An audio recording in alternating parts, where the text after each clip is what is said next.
akhyaarta marka la soo dhawaada waxaa hore u sii doonaa casharadeenii taxana ahay haddana maanta waxaa qaadan doonaa cashirkeenii 13aad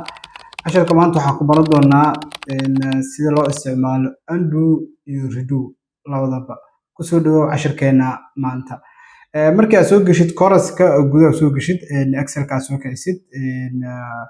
undo iyo redo labadaba waxay ku sameeyaan inay ka fixid gareeyaan mistakes-ka markii aad sameynaysid data ka shaqeynaysid ama numbers-ka ka shaqeynaysid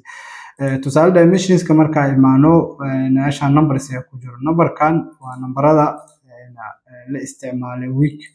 in sales expense-ga la entry gareeyay oo la complete gareeyay ayuu halkan ku sheegaa marka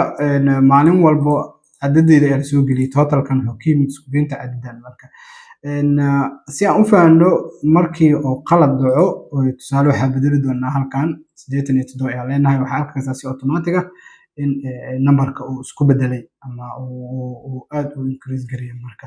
redo undo waxa ku sameyn kartaa in halkaas corner-ka dooratid oo dhahid undo si soo ku soo celi si numberka uu saaro redona siga iyo diris leeyahay ama control y ayaa dooran kartaa markaad rabtid undo waxaad dooran doontaa control z